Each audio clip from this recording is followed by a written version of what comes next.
better. Two dudes watch cartoons. Two dudes watch cartoons.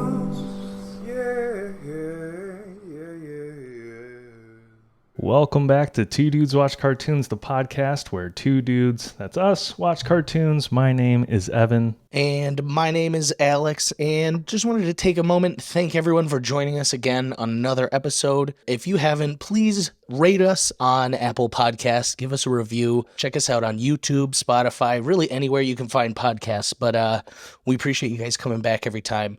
We got a good one today. We got a good topic, we got a good guest. I'm super excited. I get excited about a lot of these podcasts, but this one was such like a memory that I didn't even think. I haven't thought about this movie in so long, and that's what makes this so great. Today, we're covering Wreck-It Ralph. And we've got a very special guest with us. We're very excited to have her on. You can find her voicing Nina on Netflix's Pokémon series or on TikTok pleading the Hollywood powers that be not to release Paws of Fury. Please give a very warm welcome to Jessie Gill. Jessie, how are you doing today? Hey, I'm good. Thanks so much for having me. So excited to talk about Wreck-It Ralph and to talk with two dudes about cartoons. That's what we do here. It's our favorite thing. It. I just want to get into basically how we met. I think it's hilarious. I was just talking about this with Evan. We saw you had a very popular TikTok about the new movie Paws of Fury, which the reason it's funny is because me and Evan have been sending things back and forth about it. We're like, what is this movie? What is going on? And so your TikTok showed up and we're like, yes, someone else feels the same way. For real, I mean, it's kind of wild. I feel like it came out of nowhere and it looks the same as there's like a superhero dog movie also coming out. Yeah. Those look really similar, but the preview keeps playing because Marvel movies keep coming out. So I have to go to the theater physically. And I've seen that preview so many times and they hit the fart joke so hard. You know, it's not from 2022. Kids are a little smarter than that, maybe. And it's not Kung Fu Panda. I'm so glad you feel the same way. Yeah, I was looking into a little bit of the backstory of this movie because I was also very curious of it. Apparently, it's been like in development in some form since like 2009, 2010. Originally pitched as like a remake of Blazing Saddles, a Western comedy. Yeah. And originally it was going to be about a black samurai defending an East Asian village. And somewhere along the line, it became a dog samurai fighting cats. And they had to change it up. And they needed to bring in Michael, Sarah, and Samuel L. Jackson. Oh my goodness. People were popping off in the TikTok comments telling me a whole lot of things. And I don't know what's real, but people were saying 2009, it's been stuck in development for so long. I mean, Blazing Saddles didn't age very well. Yeah. That's the other thing is I was like, do we need an animated version of this? Yeah, what a move. Wow. Yeah. There's so many good things out. Like, what? How did this get by? Right. There are so many A-list stars on the voice cast, but also one of the co-directors is Rob Minkoff, who co-directed Lion King, Stuart Little. Wow. If the name doesn't ring a bell, he's also the husband of Crystal Kyung Minkoff on Real Housewives of Beverly Hills, if anyone watches no way. the Real Housewives Not where franchise. I was expecting you to go. Wow. Is that why their advertising is like so insane? It could be, yeah. They're, whatever the budget is, or maybe it's just because I posted about it. That's all I've been seeing. But I also I live in LA and I drive around and I'm like, on that bus and that bus. Yeah. Wow. No, I've been seeing it too. I just, I think it's wild. Any movie that's been in production for that long, that's a red flag. Something's up. Something's up. Yeah, something's up. Yeah. That is one I am going to read every single review about, but not go spend any money to go see. That's how I watch these movies. It's like what I did with Morbius. Oh, I still haven't seen it. But I did share a lot of content. Please bring Morbius back. We were just busy that weekend. I signed it. I shared it. I like that concept, but I haven't seen it. Yeah. Unfortunately, we're not here to talk about Paws of Fury today. Man. We are here to talk about the movie Wreck-It Ralph. I just want to ask, why this movie? You know, what does this movie mean to you?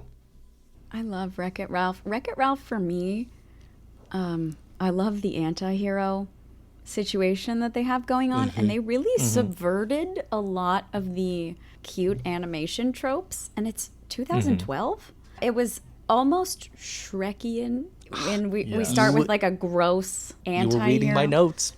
Oh, really? My notes. I compared this to Shrek in my notes. Wow. It works. Keep going. It really works.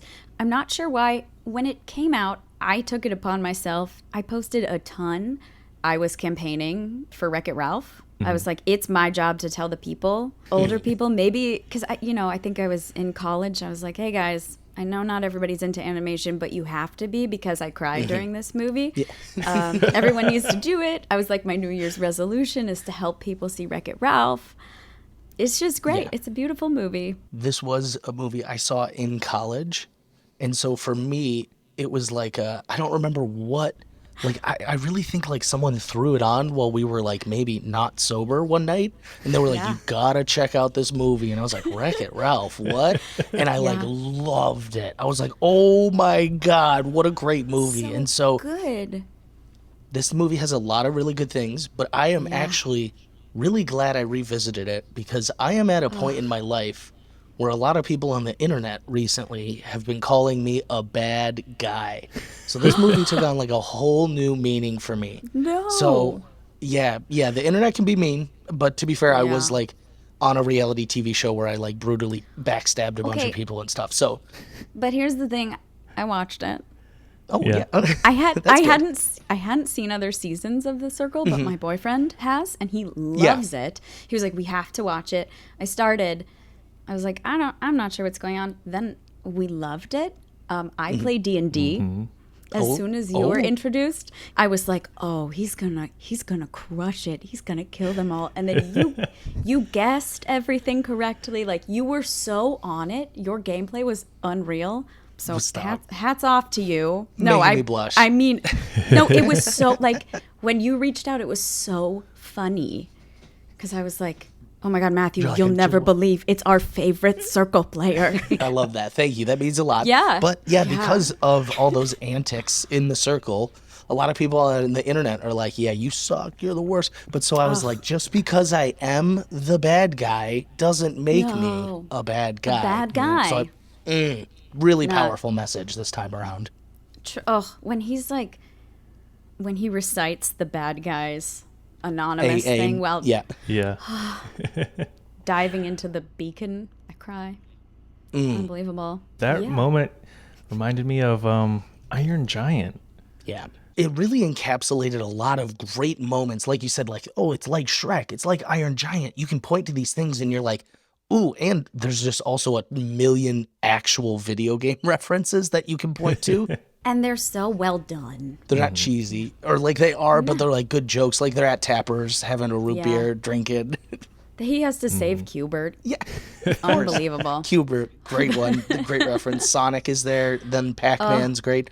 All the villains. I loved Bowser. Bowser's like my favorite villain. So him there just shooting fireballs was great. Apparently they did have license to use Mario and Luigi. They had open license to use Nintendo characters, but they couldn't find good enough like story reason to utilize it, which I applaud their restraint, but I would have loved to see Mario and Luigi in this movie. Yeah. I think the Wreck-It Ralph game, or Fix-It Felix Jr., because I was dumb. At first I'm watching this again, and I'm watching it with Nikki, and she's like, is that a real game? And I was like, yeah, they're all real games. And then I quickly turned to Google, and I was like, okay, wait. Every game is real, but in this one. So, I know. I really wanted to play it. Yeah, I was thinking the same thing. I was like, I want to play it now. It's based on like a Donkey Kong where he's throwing the barrels and Mario's got to jump. So I did see that Wreck-It Ralph was kind of like a Donkey Kong-like character. I mean, I couldn't believe there weren't, maybe there are, but Wreck-It Ralph consoles everywhere. There's got to be now, right? There have to be.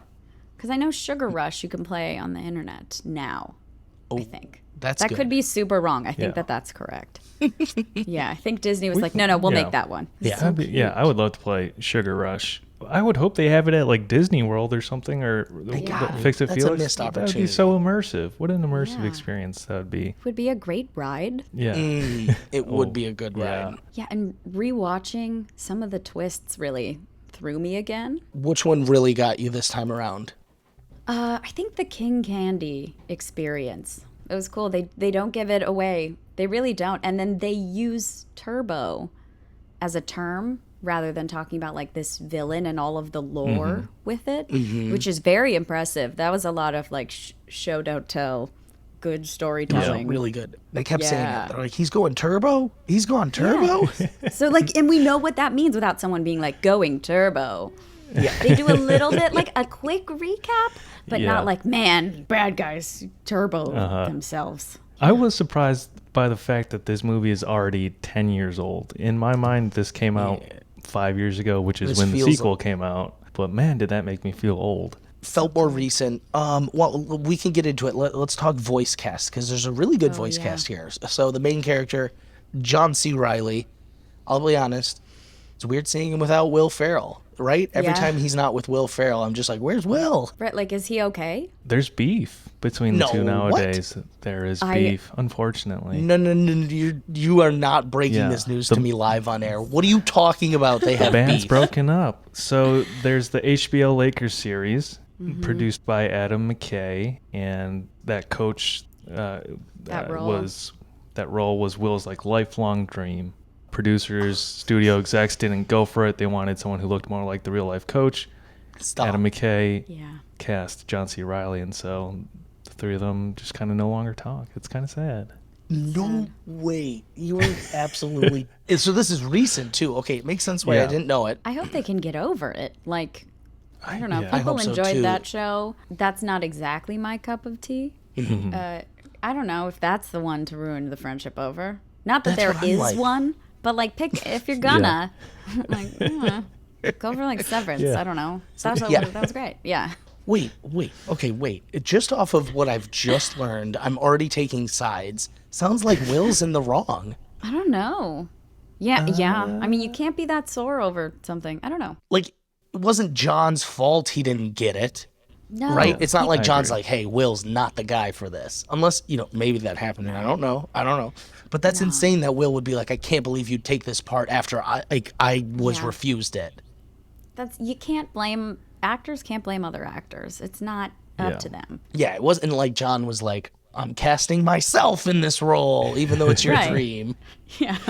Yeah, that streak is over, I guess. But fingers crossed. Guys, please get back together. I thought that was like a lame joke I was making. Yeah. Okay, but he is a perfect Ralph. Like, his voice is great. Perfect. And what's so cool dopey. is like he's not somebody who I think in 2012 everybody wasn't like, oh, John C. Reilly, like I gotta go see that movie, and that makes me respect the casting even more because he's beyond perfect for it. But it's not like that was the hot star of the moment. He was right for it. He's a good star. Ralph is our protagonist. He's in the video game. I love that that's like where they all live. Like, they're like, where do you live? He's like, I live in Felix Jr. Like, that's just their neighborhood. And it's a game where he destroys the building and Felix fixes it. And so in the very beginning when he's doing his intro, he's like, Felix fixes it, but he's got a magic hammer from his dad. So if I had one of those too, everything would be good. Like, so Starting off hot with a nepotism joke. I'm like, we're here. it's a funny nepotism joke, but then it's also great because it's like, oh, it's Fix It Felix Jr. Like, oh, implying there's a senior that did this before. Yep, so good. Yeah. He's our lovable ogre of this series who lives in a literal trash dump. He calls it a dump, but it's just a pile of bricks. It's a pile of bricks, yeah. I think it looks like it's maybe what they have to move from each building as he destroys it. They're like, if you want to cause this mess, you're going to sleep in it. Yeah. So for this whole video game, what I really like about it is the Toy Story of it. When the store closes, they're just like, all right, quit in time. And it's just like a show for them. It's great. It's their job. Yeah, it's like a job Yeah, for it's them. That's crazy. exactly what it is. It's great. They're like, went to work and now we go to Tappers. Yep. And it's so great. And they can travel between the video games through the surge protector. It's just really, it's very Disney in its setup. It's like, oh, a bunch of video games have come to life and they're all friends and can go to each other's games. But it doesn't have the typical Disney writing that we normally see.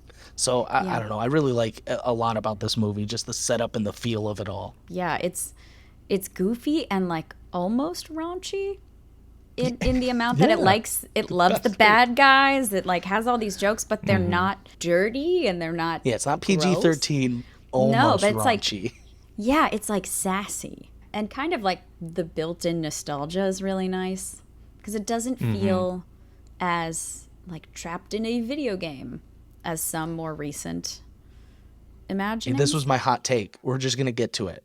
I think this is better than Ready Player One. Come at me, Steven Spielberg. This was the better video game movie. Yeah. What? Yeah. What? I would agree with that. It hits you in the feels differently. I mean, and traveling, they explained it really quickly in a really lovely way. Like that little lights shoot through the all of the cords and they go through the surge protector world. And if you die outside your game, you die forever. Sonic yells that at you from inside the surge protector world. Unbelievable. This was a good use of Sonic the Hedgehog, and I'm sure when they first did this, they didn't even dream of a Sonic the Hedgehog movie. But little did they know that ugly Sonic would actually be the more popular of the Be Still My Heart cameos. Yeah. Unbelievable. But that's another movie that I thought of Wreck-It Ralph after watching Chippendale Rescue Rangers, because that's a beautiful, tasteful use of IP. It's a wonderful character salad where you're doing everybody justice, even ugly Sonic. Nothing felt forced. The one I always compare it to is that fucking LeBron movie. Now I can't. Space Jam 2, the new Space Jam movie. Couldn't even think of the name. That's how bad it is. No, it was so disappointing. We waited for that. Literally, there was Batman in the audience and like Game of Thrones character. I was like, what is going on? Come on, this is terrible. That was so sad. That I predicted that movie when I got my wisdom teeth out. My parents, I was like, record me after I get them out. And I'm so messed up. And I'm like, LeBron is the only one who could do Space Jam 2. And like, that's all I'm talking about. So you're the one we have to thank for You're to this? blame. It's my fault. But like, who else was it going to be? And then years later, my parents were like, do you have that video? Why did you say that? They're like, what did you know? That's dental work for you.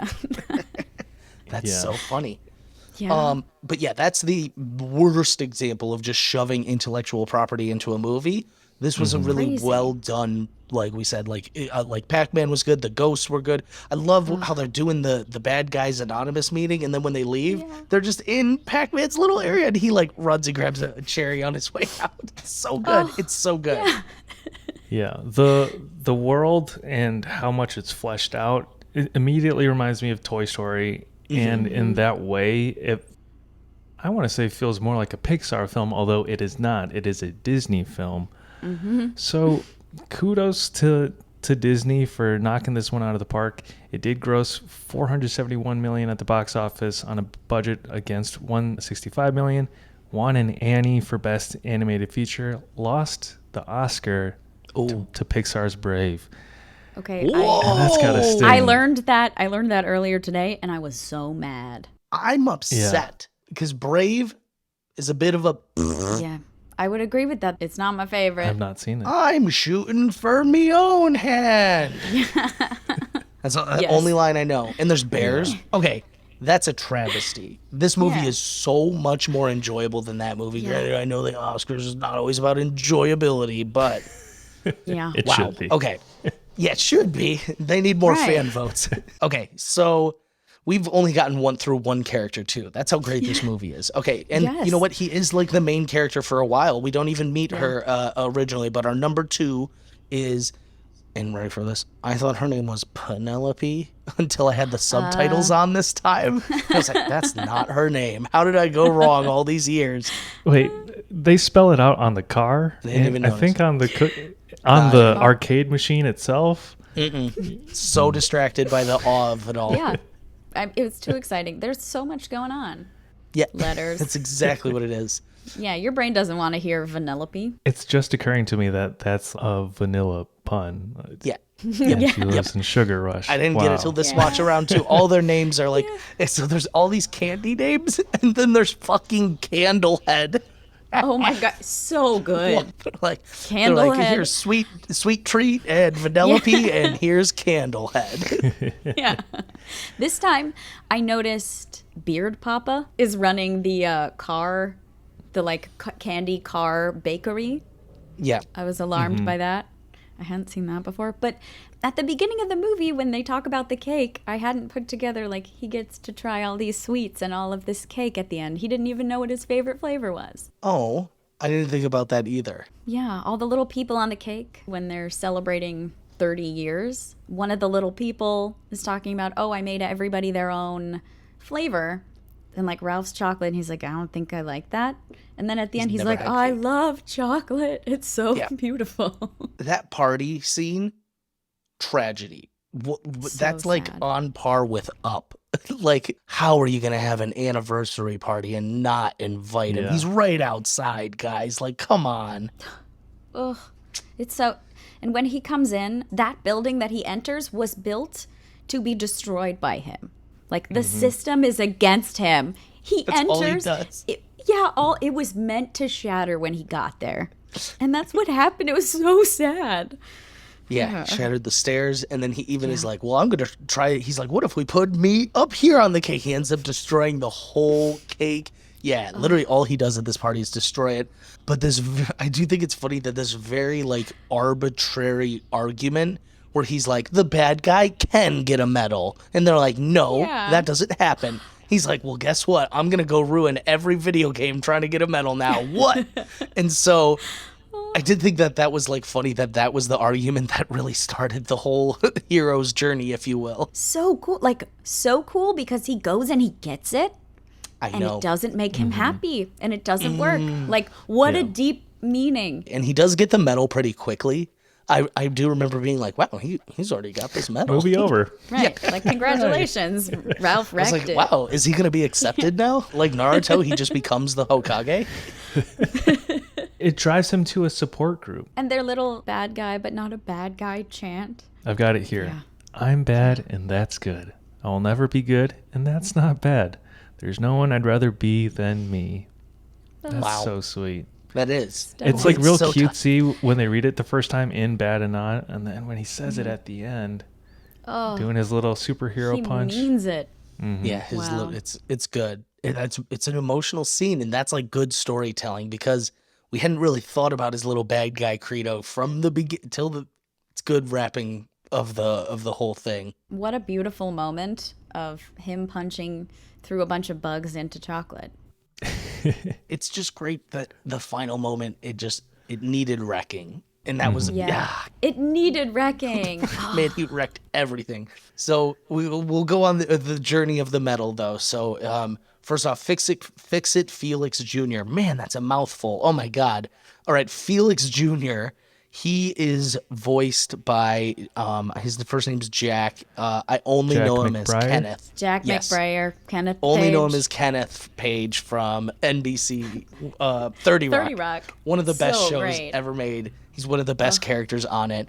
I'm just now realizing his name is Kenneth Page, and he's literally in the Page program his entire life. And that's like the running joke. Holy crap. Okay. Wait, that's his last name on the show? Is it? I Oh. think maybe that's just what Jack calls him. Maybe that's why You know I have what? it in my head. I'm so sorry. I think he's Kenneth Parcell. He I is. wish You're I right. didn't know that.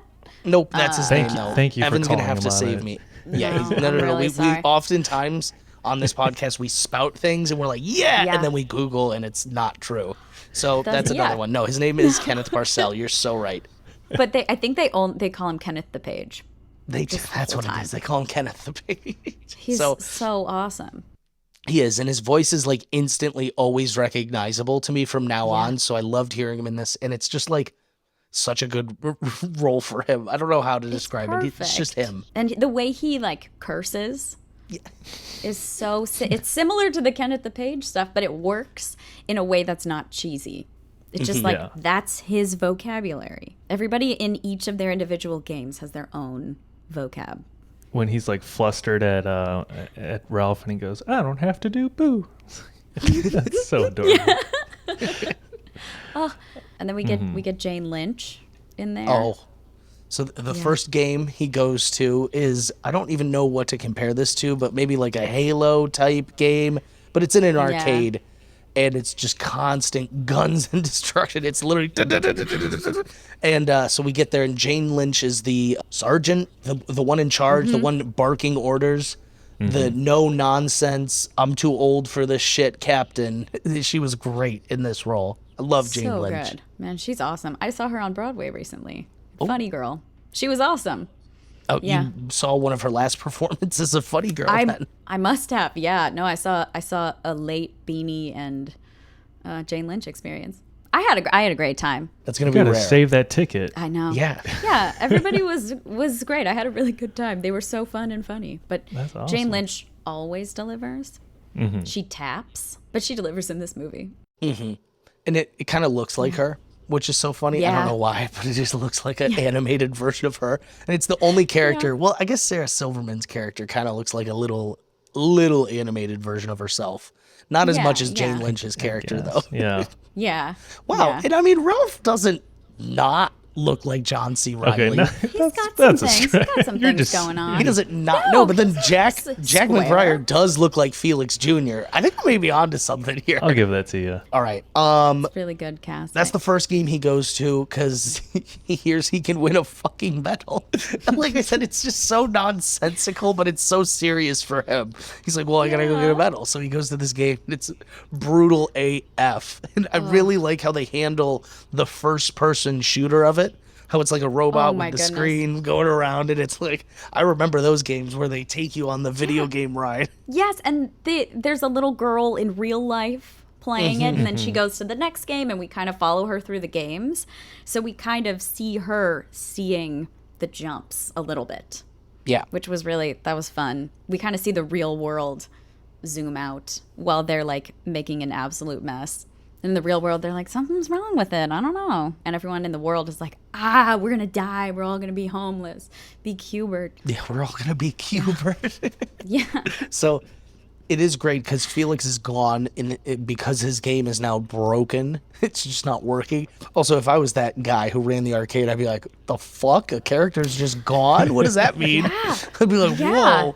He just puts an orange sign over it. He's like, out of service. Try again tomorrow. It's just such a like I said, I love the whole arcade vibe of this movie. It's got like the whole digital aspect, but then once you do come to the real world, you're just in like a grungy arcade. It's great. I love it. I'm obsessed with it. I wish that was a place that we could go that still existed. I feel like now that like the closest would be Dave and Buster's with like a tap card. Which is pretty fun. I don't know. Yeah, that Evan's is like, so well, fun. It's so don't fun. shoot down Yeah. Dave and Buster's. Or Bowlmore in Times Square. They have some of that. To me, I think the problem now with arcades is they always have like a bar in them. Like, why can't I just go arcade? Why do I need to be like Yeah. out drinking? That makes it so fun, though. It's fun. It does make the games grosser if you haven't had drinks. Like you have to get on a certain level to be Yes. like this, like Pac-Man is covered in beer, but I'm going to Yeah. enjoy it. True. Like that's different. I feel like a lot of my arcading was done at like a roller rink. There was like a whole wall of yeah. arcade games Yeah. that I would Yeah. play a lot of. Like Homer's, like the Simpsons Hit and Run. Ooh, Yes. that was the That one arcade is game. great. And there's the 4 people. Yeah, Do like you up, get to, up to 4 people. Crazy. In the olden days when like 4 people would squish up next to each other. Yeah. How would you do that? You'd have to stand sideways for sure. I have been to a Dave and Buster's recently, and the thing that always astounds me is there's arcade versions of like Fruit Ninja, like the first iPhone game Oh. ever. Wow. Yeah. So those Yeah. people made it. Imagine a game you made for an iPhone, and they're just like, Dave and Buster's is like, we'll buy it. They're swimming in Dave and Buster's money now. That's cool. That's so That cool. does sound fun though. Is it Yeah. still touchscreen, or do they give you like a sword? You can be honest. I forget. I don't know. I that really I want played like the sword. That'd be kind of fun if it was like a wand, but I understand if that technology isn't there yet. What do you guys hit when you go to the arcade? If there are Dance Dance Revolution options, I'll go. I'll embarrass myself, but I'll like it. I I do love like a Sugar Rush, like a driving game, but I feel like unless I'm gonna invest dollars after dollars, I need some warming up first. Like you can't just hop Yeah. on the wheel and just be like, "Durr, durr." Like you need to practice it once or twice before you get going good.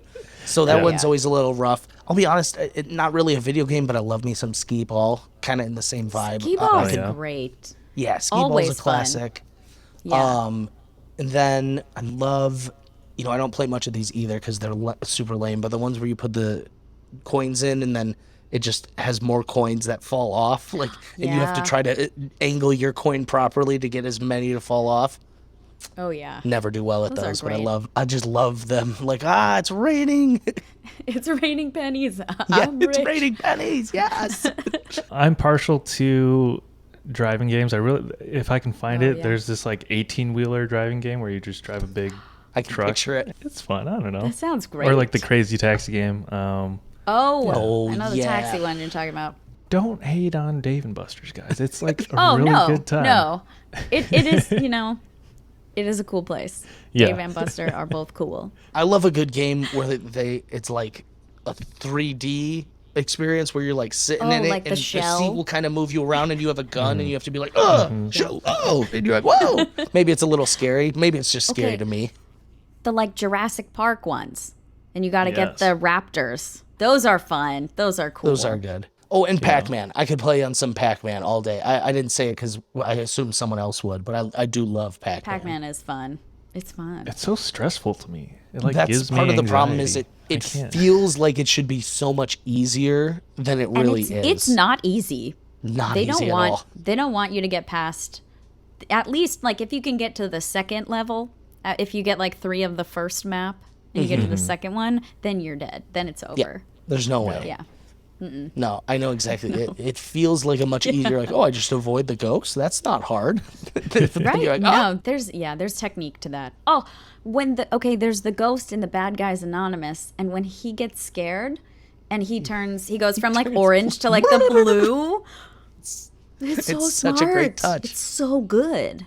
So I good. love the Badanon scene because Street Fighter was my jam growing up. You get M. Bison, the head villain. You get Zangief. Now that Disney owns Marvel, it makes me wonder if this means we could get Wreck-It Ralph in Marvel vs. Capcom. That's my pitch, Marvel. I love that. Thank you. yeah. That there's something about the Wreck-It Ralph going into all of the other games that feels a little bit like an MCU situation. Like a Smash Bros type thing. No, I totally see it. They could have made a whole game, a Wreck-It Ralph game that was like a Super Smash Bros, and it would have done great. Yeah. Ugh, that would be awesome.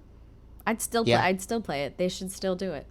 I've been seeing ads for this on Instagram. It's called Disney Mirrorverse, and it's like Disney princesses and Sully from Monsters Inc. I and think it's like a smartphone app. and they have to fight. I was like, what is going on here? Oh my gosh. I have to look that up. I would hope Ralph is in that game. Ralph should be in most of the games. They're like, Ralph's too strong. He would be the boss. He's like the Hulk of this universe. Like, you just can't stop him. Oh yeah. Oh yeah. So, let's get we're so Yes, far off. yes. Okay, a little back to Wreck-It Ralph. Sorry. All right. So no, it's good. He goes into this game where the cybugs. This is like such a random, not B plot, but because it becomes like a catastrophe. But the cybugs, anything they eat, they become. So at like one point, they eat a machine gun, and the bug kind of transforms and it starts having machine gun arms. What a cool concept. Yeah, that's like extremely deadly. If you think about it, like that is extremely dangerous. And so one gets out because Ralph breaks the rules of the video game. He like goes when no one's playing, sneaks around. Also, so here's the other thing: he does get the medal. You guys think that counts? To me, he just kind of like grabbed a He medal. stole He didn't. it. He didn't Yeah. earn a medal. Yeah, he triggered all of this. Maybe that's part of the moral part of the story is like he didn't earn it actually. He just went through the motion. He just kind of took it out of the box. Yeah, because that medal means nothing compared to some things that he gets later that make me cry in the movie. It means nothing compared to Because he this. didn't earn it. Yeah. Yeah. One of my favorite cameos, very small part in the Cybug game, is the hologram general, is the Allstate yeah. guy. is the Austin guy. Yeah. Wow. No way. Wow. That's a really great use of that guy. Did you recognize his voice? Is that why you looked it up? I recognized his voice immediately, but I confirmed it on Wikipedia. I pre-fact That's checked cool. it as well. It was in that movie was made in such a good era for voice casting because there are celebrities in it, definitely. Like it's littered with cameos, but there really are some like killer voice actors and additional voices by people that are really awesome. And also anything that has Alan Tudyk in it is fine by me. I think another notable one, we've probably talked around this person, but he owns the whole arcade. He's kind of an old man. He wears a referee shirt in classic arcade fashion. And his name's is it Litwick? Mr. Oh, Litwack. Mr. Litwack. He's voiced by the old dad on Modern Family. What's his name? Ed O'Neill. Oh, I'm like, that's Jay. Yeah. He's just Jay. Yes, Jay. Yeah. He's great. He's great Oh, in yeah. it. And he shows up in, is it Finding Dory also? Or maybe does. Finding Nemo. But Finding No, Dory, I think it's definitely. Dory. I think it's Dory. Yeah, because he's the octopus. He's maybe the door. I don't know. He's in it. I know he's in Yeah, it. his voice is awesome. He makes some dark jokes about his grandma also when they're talking about like pulling the plug on the games, Oh, which I felt very surprised. I was surprised. I didn't catch that at all. it was borderline PG-13. They got away with some things. And you're right. When they would say those, I was like, oh, that's a dark joke. And it's to that little girl who was the first-person shooter little girl. Like, that poor child had to go home and be like, Mr. Litwack said some weird stuff to me. You said some weird shit to me today, Mom. And they're like, you're not going back there. Did you have a good time? I think so. I think Mr. Litwack's grandma died. Oh, man. Okay. So that's the struggle, though, is they can't get shut down because they will be gameless or homeless. And it's a real nightmare. You become like Qbert, kind of like I think they view him as like a homeless freeloader type, which is a shame. Yeah. Poor Qbert. It's not his fault that his game, No. went out of business. That's what Going Turbo's all about, is tanking two different games at one time, your own and someone else's. But so he gets this medal and he gets in the escape pod, and this is one of the funniest. Is so Felix shows up and he's like, "Have you seen my friend? He's big. He'd be doing this." And they're like, "I haven't seen him." But then he like flies by on the ship and they like pause for just a second and he's like, "Ugh," and he's got like making a face. I was like, that's good comedy Yep. right there. And he's got the bug on him. And that's the Got thing. a Jane Lynch catches that immediately. Oh, and they make a tragic backstory joke about her. She was programmed with the most tragic backstory at her Beautiful. wedding. It's a really Yeah. funny scene, though, how the Cybug comes through, eats her husband, and she just, like, from under her wedding dress pulls out the largest machine gun and is just bawling, but like, ah! Yeah. I was like, this is dramatic. So dramatic. It's like almost Shrek. Yeah, it does look like Shrek when the dragon comes and gets Lord Farquaad. Oh, my God. Very Shrek. Oh, man, they're going to be hearing of a lawsuit soon. Yeah. Ralph really doesn't do himself any favors in this like middle portion of the movie. They already hate you. You leave to go get a medal, and now your home where all your coworkers and friends, quote unquote, live is at risk of being shut down. You know what, though? Ready for this? Yeah. He was like, they don't appreciate me. Maybe they'll appreciate when I'm gone. So even though he was like, I'm going to go get a medal, the principle of what he was actually doing stood. Well, and they did tell him to leave. They didn't did, want yes. him there. They She's so kind right, of that's did. true. They were like, get out of there. They were like, ew, you can come to our party now. You wrecked it. And then, You live in the dump. yeah, the like really, I like how the little people walk from Fix It Felix Jr. But the little guy who's the meanest to him, whose name I can't remember, like tells him really sad things. His name is, Oh. hold on. Shoot, I just had it. I'm sorry. Go ahead. Something like Martin. I don't know. Gene. But he says really sad stuff, like, yeah, like, we don't want you here kind of language. And Ralph's like, okay, heard. Bye. And he was the biggest martyr at the end when he's like, everyone's gone, Ralph, because of you. And it was like, dude, you started this, Gene, not Ralph, with your mean he has like a little words. martini. Yeah. He does. He's got a little martini and he's like, So we're all sad. out of here. Yeah, I can't imagine tragic. talking to a coworker of 30 years that way. So even the worst one, Yeah. even like the Toby of The Office, like Yeah. you need that guy. You need him for balance, and you know. Well, like I said, as soon as he disappears, they can't do their job. And they're like, oh, I guess we didn't appreciate Ralph enough. They literally learned their lesson Yup. so freaking quick. But Yup. Ralph had not learned his lesson, so he can't come back just yet, even though he does have his medal. He takes his escape pod and gets bum rushed into, Sugar Rush. And so this is where we spend most of the movie, actually, which is so funny. We've done a lot of setup here. But so he jumps into Sugar Rush and loses the medal, loses the ship, loses the Cybug, which disappears. He's Yeah. like, I saw it drown in some chocolate. Like, it's gone. Like, it's not gone, Ralph. You don't know anything. You know nothing of cybugs. They're powerful. He just became taffy coated. It just made the cybug stronger. This really just reminded me of a few things. This world, first I think of like Candyland, the old game, the old board game. Oh yeah. But then just with like something about when they're playing like the noises and the lights, I was like, oh, this is Candy Crush. I was like, I've been sucked in by those lights and Yeah. noises before. There are some Candy Crush things going on, and Yeah. they have some beautiful background characters. All Yes. of the stands of the different types of candy. It's kind of like they're in their own boxes while they're watching. That's great. It's like all the little minty guys are That's a together. nice and all touch. the- so It is cute. beautiful too. This is the part of the movie where the animation was really like, oh wow, this was really well done. Because like before, Yeah. no fault of its own, just the backgrounds and wherever were very much more basic. But once you get here, you're like, whoa, visually, I'm very stunned now in a good way. If I were in this arcade, that would be the game I would go to immediately. This is the one I want to Yeah. play the most. Sugar Rush reminds me of a Mario Kart, Yeah. That's what it reminds me of is Mario Kart. which Dave & Buster's does have at the arcade. You know what? I might have to go there. You know. Evan, did you get paid by Dave and Buster's and I didn't know? You're just like, I have to Yeah, mention under him the 6 table. more times, guys. Keep talking about him.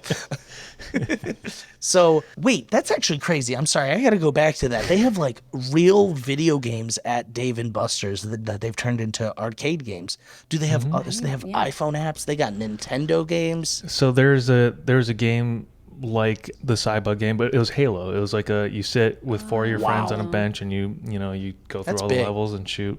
It was a lot of fun. That's cool. That That's sounds pretty great. big. Yeah. Like Yeah. that's a great night.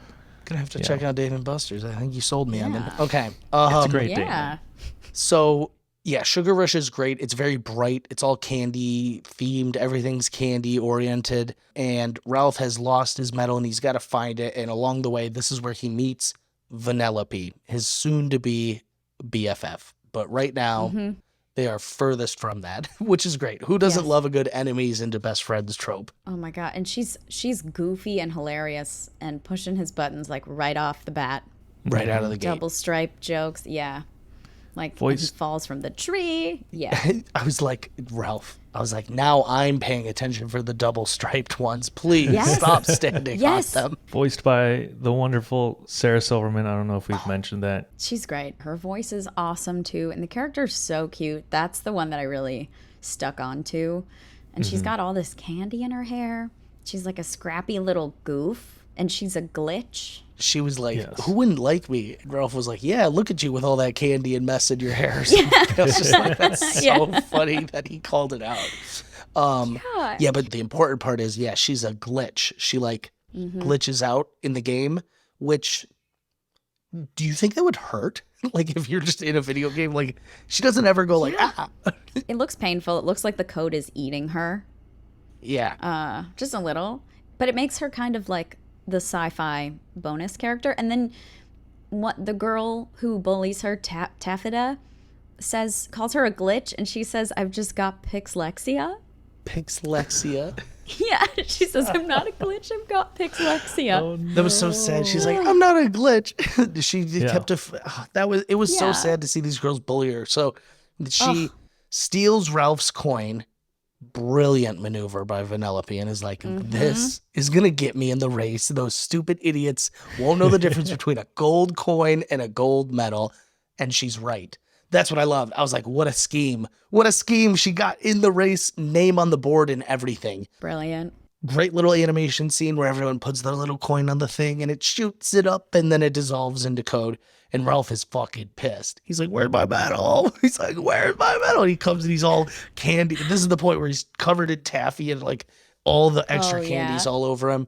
And so I think this is why they delay the race. Another interesting thing is they add so much lore that I feel like just isn't necessary. So they're like, all right, there's 9 spots on tomorrow's screen, but there's like 16 racers or something. Like only the best 9 will get on the screen. And I was like, Yeah. why not just have it a race to win? Like, Yeah, it's an interesting addition of stakes, like more stakes on top of the fact that it is also always a race. It feels like maybe King Candy couldn't do something, like he needs that to get something. I don't know. But a little bit complicated, the number situation. yeah, and King Candy, I mean, you know he's into this racing thing. He literally like drove up to his throne and like got out of his car, like it backed it. I was like, wow, his throne is his car. That's next level. I was like, that's how you know race is life. And he has his accomplice, Sour Bill. Sour Bill is voiced by Rich Moore, the director of this movie. So Really we're good. watching and I was like, oh, that's really funny. To Nikki, I was like, oh, it's really funny. His name's Sour Bill. And she was like, why? And I was like, well, because he's a sour ball. And she was like, oh, okay. And I was like, I don't know. I thought that was hilarious. Like, what? Yeah. Okay, I'm glad. I was like, oh, come on. No, this is definitely hilarious. I was like, it's 1 letter off. It's Bill Ball. And she was like, yeah, I guess. He's a tragic character. He's like the Eeyore of the group. Yeah. Is how he sounds like Eeyore's like, okay. And so he literally gets licked and Ralph's like blah, blah, blah, slobbering all over him.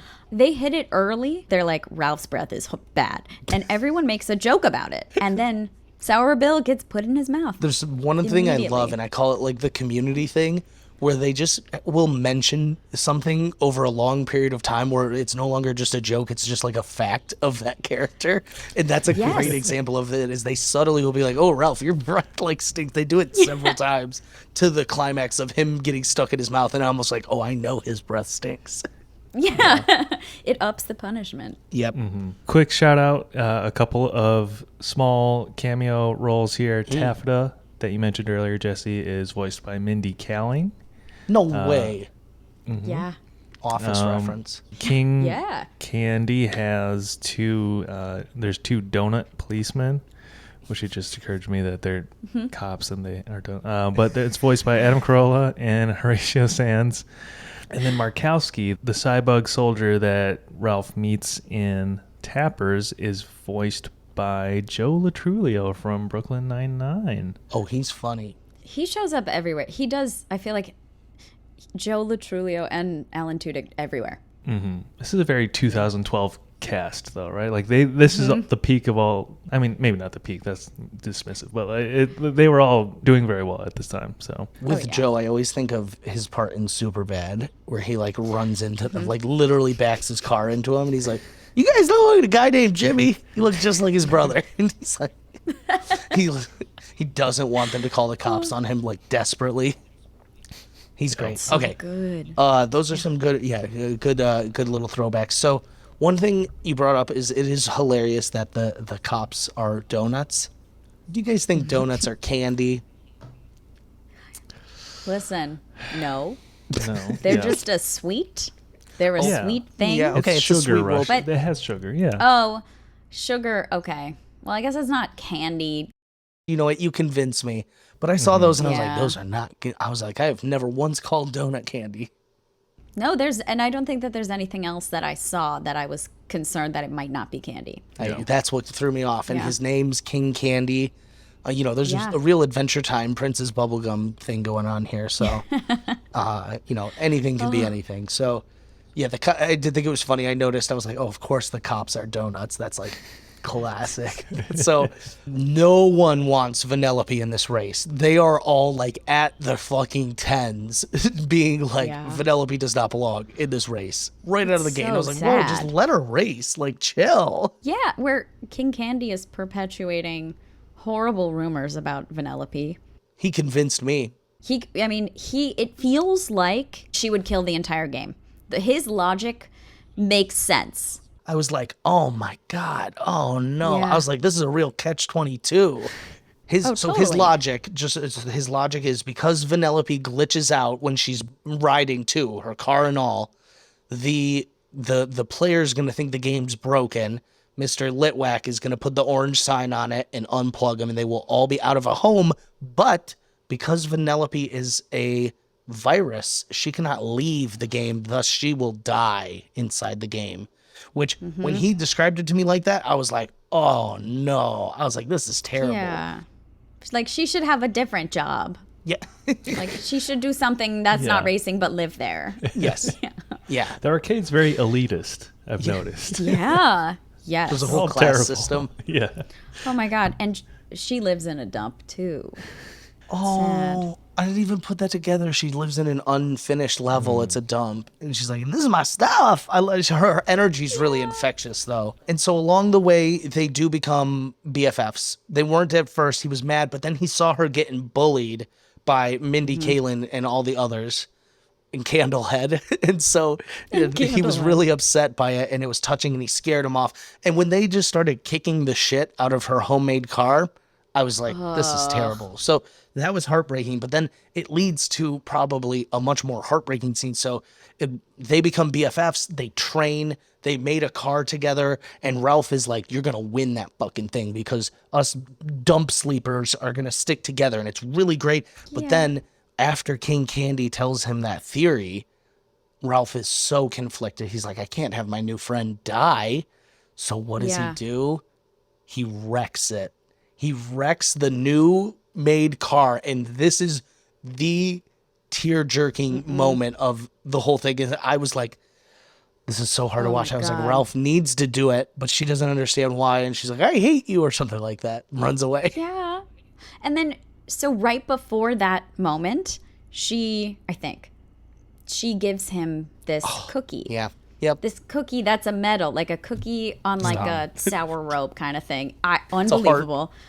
It's a heart, and it says like, you are my hero, or you're my hero. And like on the other side, it says like to stink brain. But it says you're my hero. And the big gold one said hero on it, but like more important to be her hero. And she made it out of cookie, and so cute. It is adorable. And you're right on the timeline. Yeah. She gives it to him like, hey, thanks for helping me with this car and racing, and we're going to do this. And then she's like, hold on. This is terrible. She's like, hold on, I forgot something. She runs back, and she just misses King Candy like for his whole exposition. And then she comes back. Oh, she comes back with the medal. Oh, Yeah. my God. Ugh. It's tragic. It's really tragic. And he's like, kid, I can't let you do this. Also, it was a little weird. There's several times, like before they were even friends, where he calls her, hey, sister. And I was like, I don't know, I like that. Like, they ain't on that level. And so, No. yeah. And so, but throughout the thing, he does. So at first, it was like a colloquial sister, but then towards the end, he like actually means like little sister. But it was so hard watching him wreck that newly made car because she loved it. She freaked out when she saw it. Oh, it hurt. It hurt. And he was concerned once they built the car, he was concerned like, oh, it's a little messy. It's a little squished up. I don't know. It's not He was perfect. worried she would be upset, and she loved it so much, and they signed it together. And he like looks at the car and sees like both of their names on I it. blocked and this then out. I didn't read either of wrecks the it. names. No, I'm It just was kidding. so sad. Oh my God. And he like sticks her to the candy tree, and then she glitches to the ground crying. Like, Oh, Oh, God. it was hard to watch. it's so sad. It really Yeah. is, because and for such a goofy movie, you just didn't see this coming. This sort of emotional rug pull. Well, and what's also awesome is it's not like violence against a person. There are no guns. It's kind of wild that it's There not was like guns a in person... Hero's Journey or whatever that game is. Oh, and Heroes do. Oh yeah, they're everywhere. Hero's Duty. That's what it is. They make a million duty jokes. And though they don't feel misplaced like 100 fart jokes. No, I don't know. it's different than duty. I will Yeah. stand by that. You could do a good fart joke. Yeah. Yeah. Those It's fart jokes possible. aren't actually acted by the voice actors, I bet. Yeah. Oh, come on. Yeah. No way. I didn't even know. Okay, so That's tragic. But so yeah, King Candy sad. used his propaganda or whatever you want to say. And so this is a real low moment. He like leaves, it goes back to his game, and this is where he finds out everyone's left. He's got this real rough talk with Gene where Gene's like, "You've done it now, buddy." And it was like, Gene, I still blame you. I don't know where you're getting this from, but fucking Same. Gene. It's let him be on the cake. It's fine. They already made him the ugliest guy on the cake. That's like all he- let his character be up there. They already. Everyone else looks normal, and his character's like, And it's such a weird So thing to get bad. picky over. Is he's like, well, what if I was up here? And they're like, no, you belong down here. It's like, it's a cake. Yes. Relax. come on, yeah.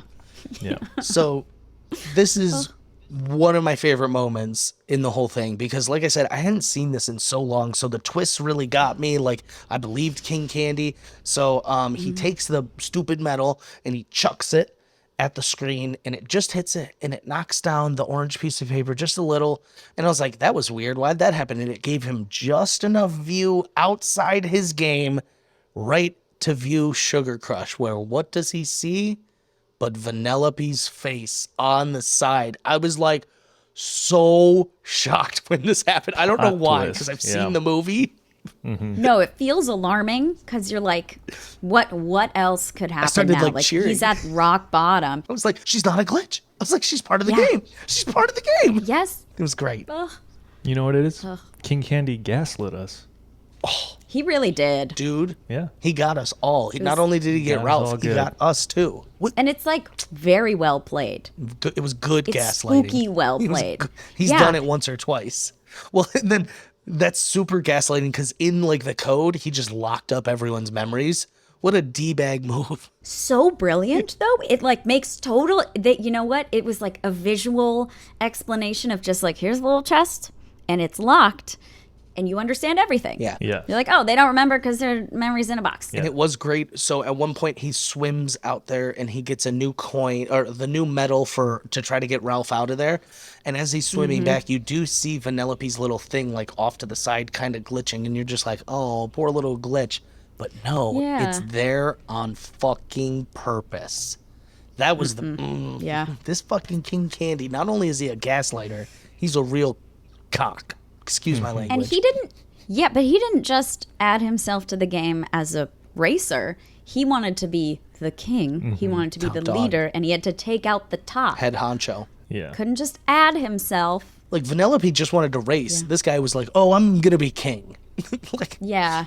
I guess now that I'm thinking about it, it makes the like there are 20 whatever racers and then there can only be 9 or whatever. That makes it even more confusing yeah, because couldn't he just be another racer and be if he's the best racer ever, he should be the top one and then he could have taken that spot without kicking someone out? It'd be different if they were like he 9 made the only. rules, and then he's Oh still, yeah, he made them. It's because he went turbo.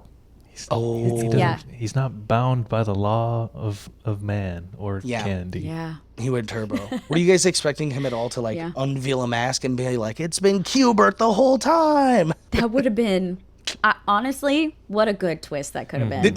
But I was shocked by the reveal. I've seen this, I think, maybe once before. So this twist caught me by total surprise. You get the feeling that something's off with King Candy, but you like don't know what he's up to. You don't know what his plans are this whole time until he does the reveal, which is pretty late in the game. So very well It's written so in my late. opinion. Yeah. Yeah. What a great plot twist. And no one could have, I feel like nobody guessed that. No, and that's the sign of a good twist is if it like makes sense, but no one saw it coming. Right. Where like, I like to guess a million things before the movie's over because I'll be like, one's right. I got it. I did not guess that one. Even Yeah. if I said like 20 random things, it's not in that list. It's not there because Yeah. Turbo sounds like an attitude problem. Yes. It seems like a throwaway Yeah. thing. Yeah. It's like Yeah. the bad breath comments about Yeah, and it's like Ralph. it's a warning lesson. It's like then he disappeared and he killed more games. You're like, oh, that's bad. So then Ralph's gonna do that. We're not thinking like he's out there. They're Yeah. not giving Classic us like a beware of him, which is really smart. It would be like if someone's Yeah. like, "Oh, have you heard the story of like Goldilocks and the 3 bears?" But then at the end, Right. Goldilocks is the villain, and you're like, "No!" Yeah, and you're not like checking the door for Goldilocks. You're like, Exactly. don't break into people's houses. I don't remember what the. Is that the No. moral story? Yeah, I don't remember the moral.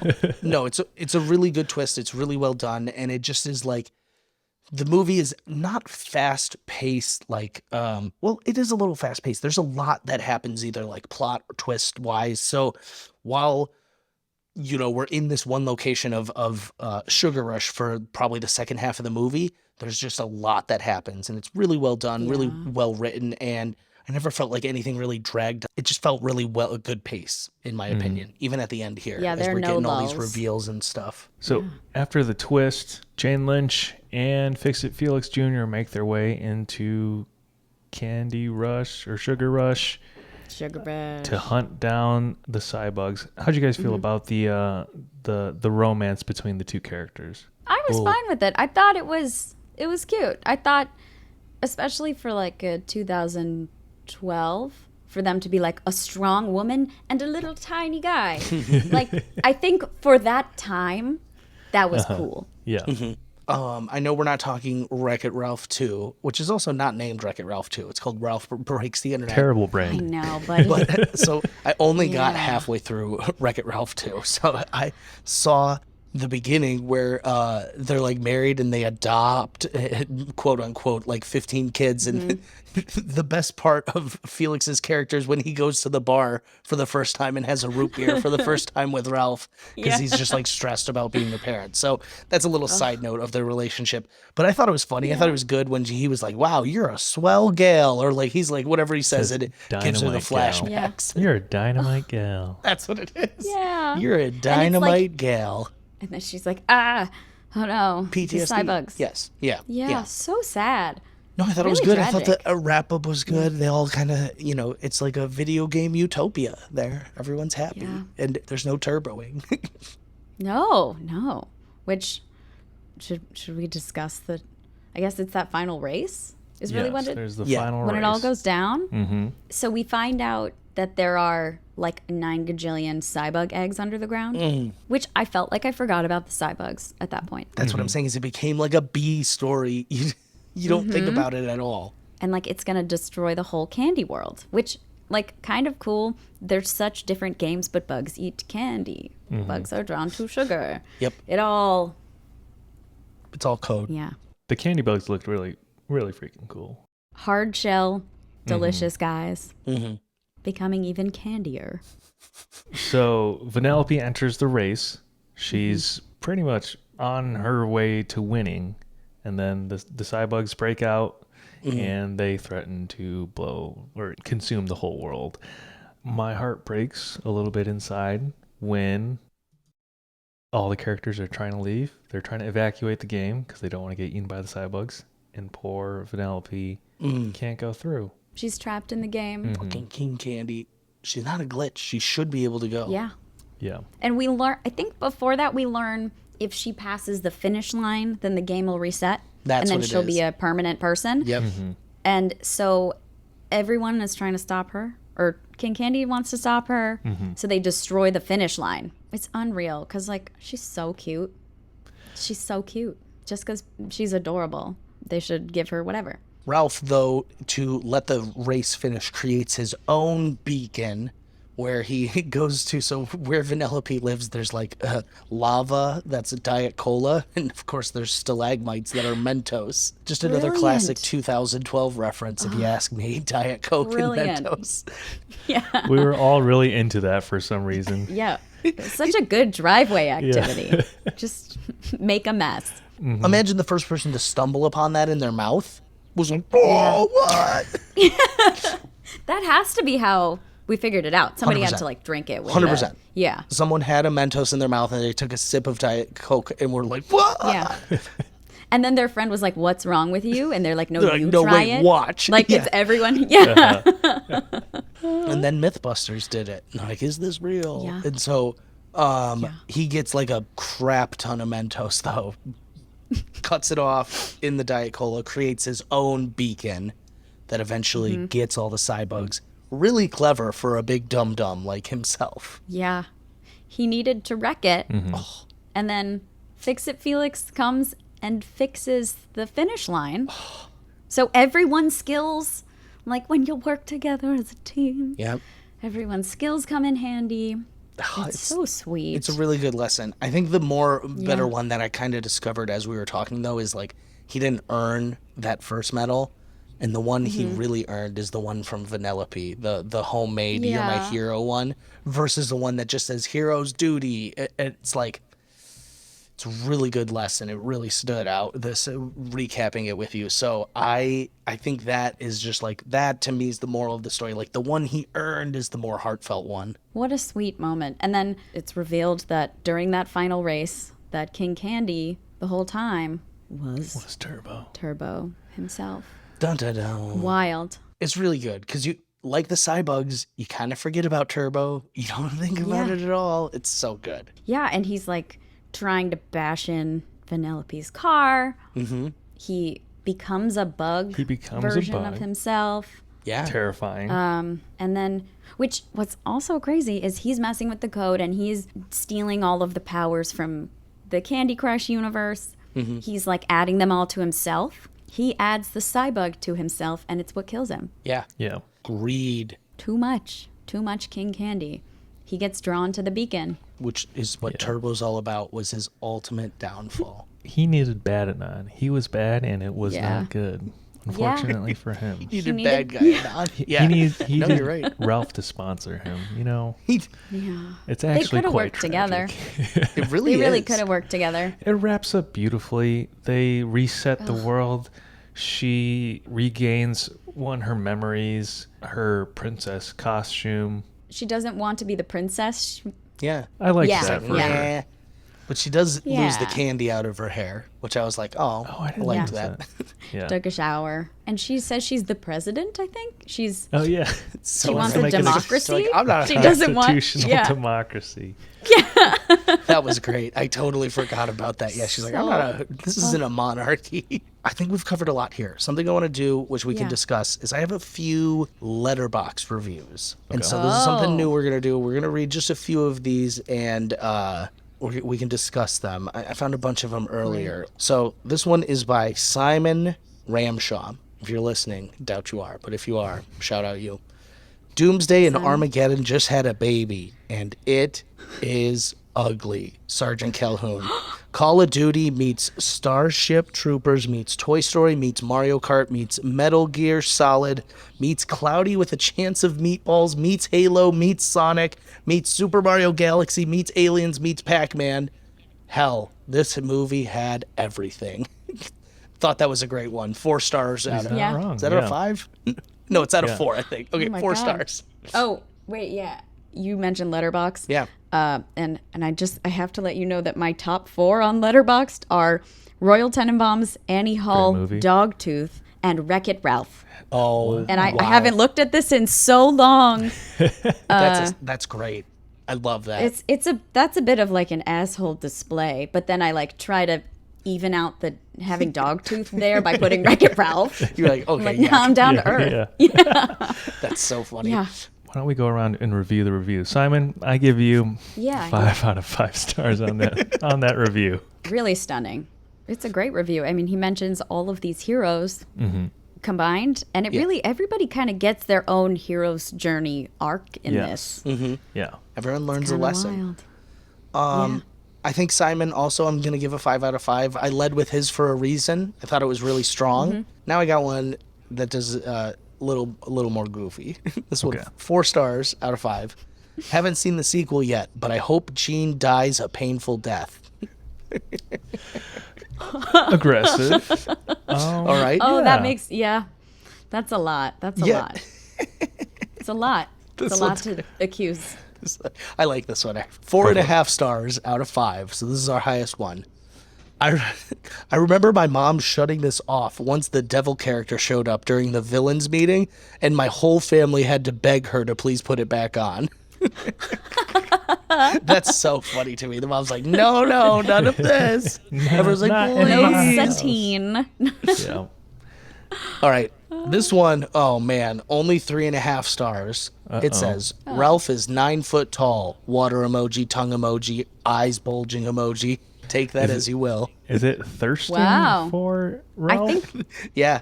it's a proposition review for Ralph. Sarah on Letterboxd, 4 out of 5 stars. This movie is a gay allegory. No, I will not be explaining.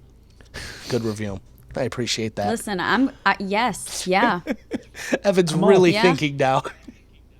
I'm all for it. I didn't pick up Yeah. on it, but hell yeah.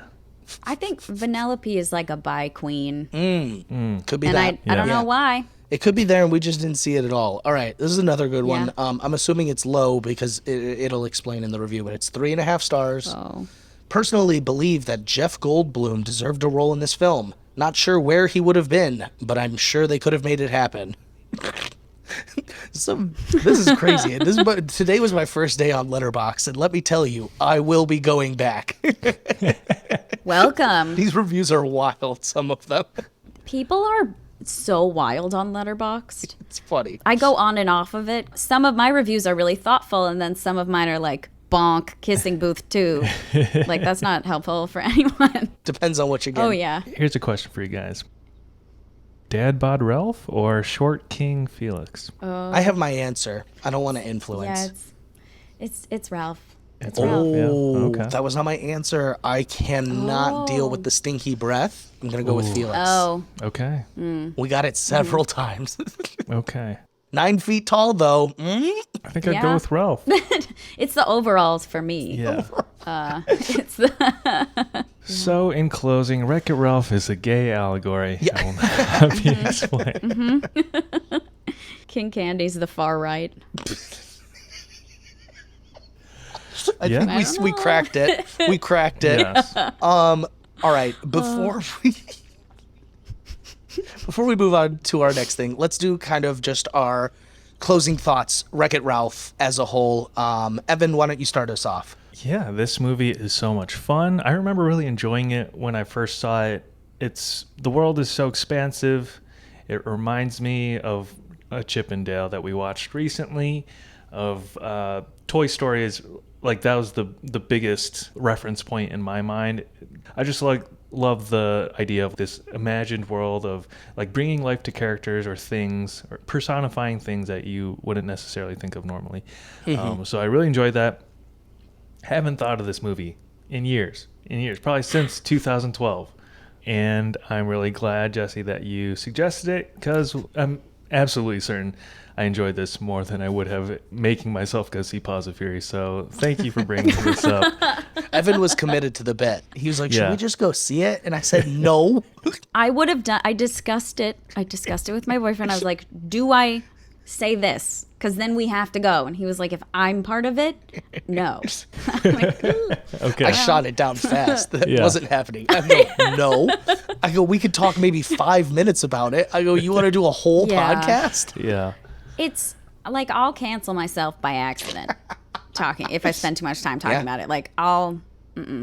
Alex is the king candy of our pod. He won't let me watch Paws of Fury. It's not a constitutional democracy, unfortunately. Took it out of the code. I locked everyone's memory of the movie away. Please, if you could. Yeah, I need to expand that. All right, good. Jesse, what about you? Final thoughts, Wreck-It Ralph here. You know, I love this movie. I always love this movie. I think rewatching it in close proximity to the Chippendale movie just enhanced it even more. It holds up, which is, I feel like, rare for anything video game based. I think because of the nostalgia.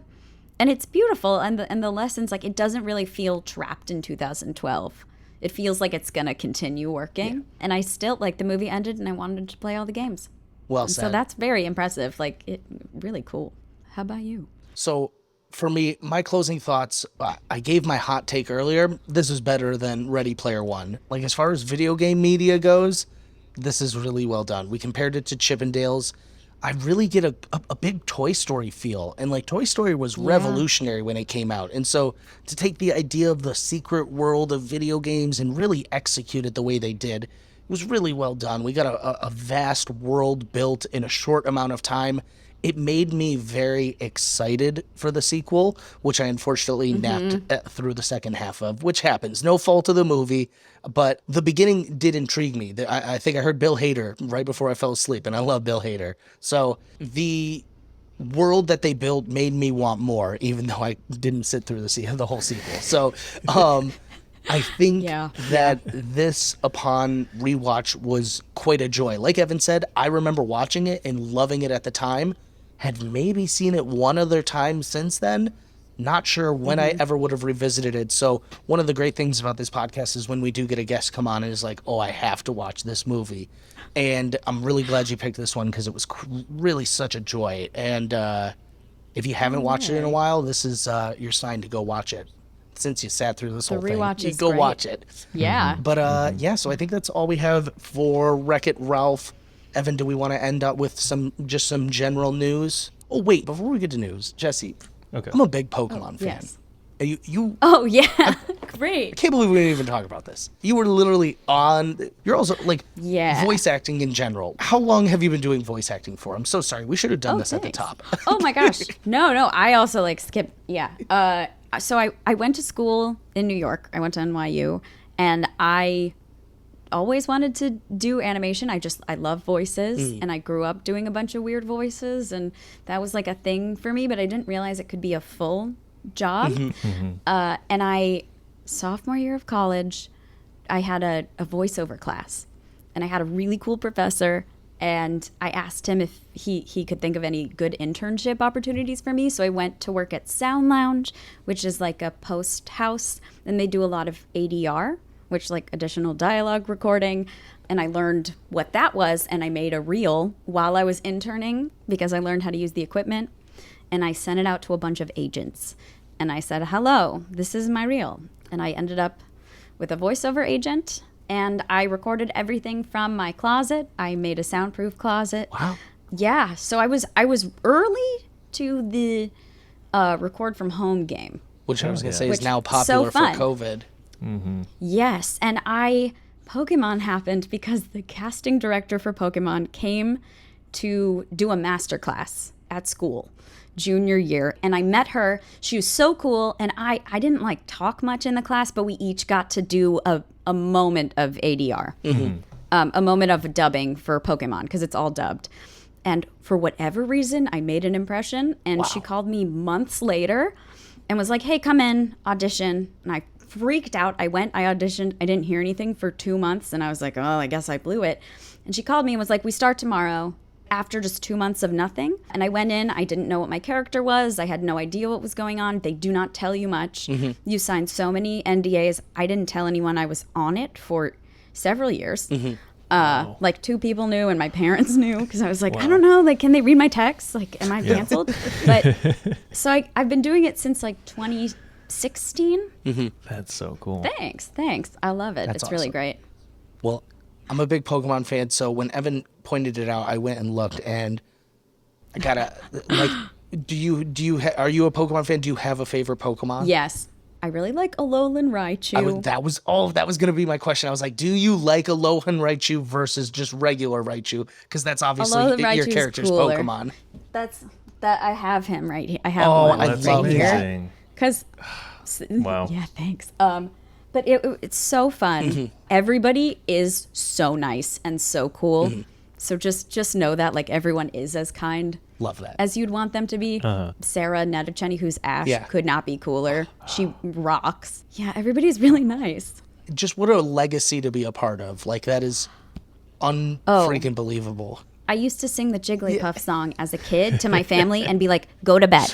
I would sing it and I'd be like, you're asleep now. Thank you. And they're like, we hate this. Yeah. And when I ended up on it, they were like, man, this is maybe what you wanted your whole life without cute. knowing it. They were like, now in retrospect, it's cute. But back then it was annoying. Yeah. Wait, that's so cool though. I love that. So that's really cool.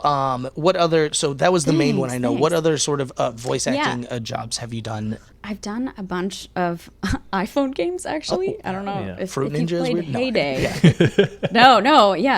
But I played Heyday after I did a bunch of animal voices and noises on it, and a lot of them haven't lasted for too long, because when I played it, I immediately muted it. I was like, I hate hearing me on this. Why am I No.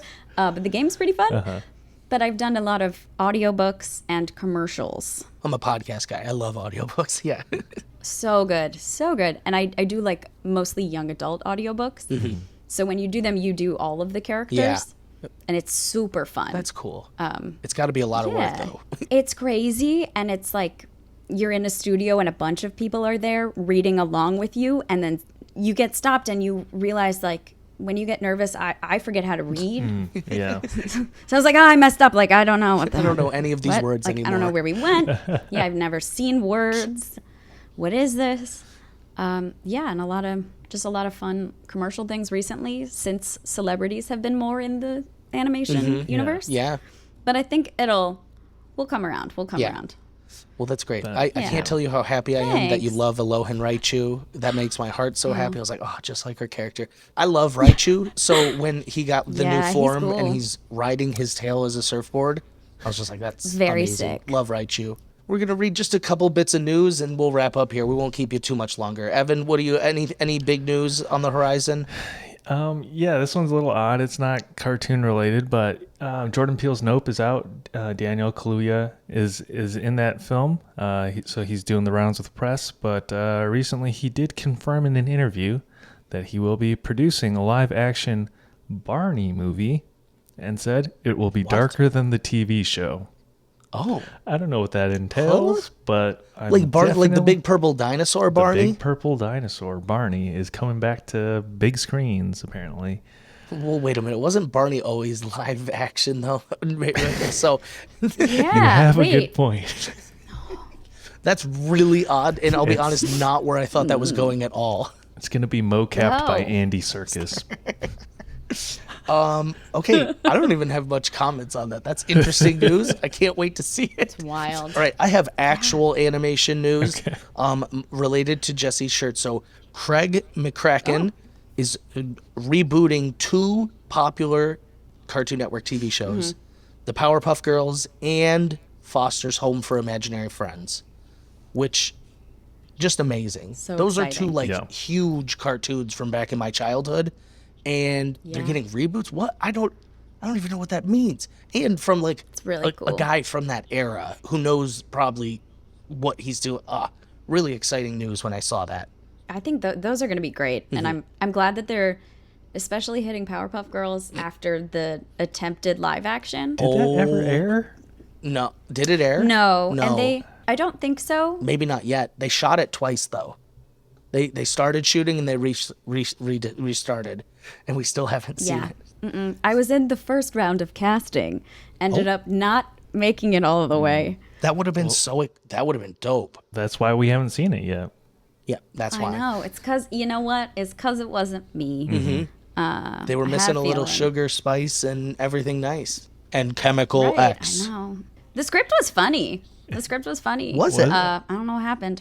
It was pretty funny. It was a lot. They were doing a lot.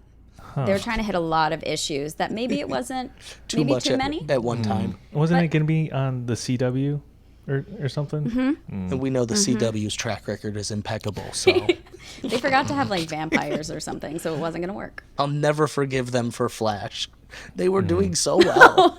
They were doing so well, and now that show is just like, what is going on? Yeah, that's all the news I really have. I thought that was pretty exciting. You got anything else, Evan? That's it for me. Jesse, thank you again so much for being here and talking Wreck-It Ralph with us. Where can our listeners find you? They can find me on my Instagram or TikTok, and I have a website, but at Jessie K. Gill for, I think, all of those. I'm around. I'm on stuff. Thank you for coming. Yeah. Oh, thanks so much. This was so fun. We revere voice acting. That's like what we do here. And so it's really cool to meet you, hear a little bit about it. And like I said, I'm a big Pokemon fan, so that was really cool. Let me go over this. So if you are looking for more Two Dudes, check out our other episodes on Apple, Spotify, and also now on YouTube. You can follow us at Two Dudes Watch Cartoons on both Instagram and TikTok. And if you're on Twitter, it is at Two Dudes Watch. Please, like I said before, rate and review us on Apple Podcast. And, just thanks for coming by. We had a good time. Hope you guys did too. We'll catch you next time. Bye. Two dudes watch cartoons. Yeah. Nice.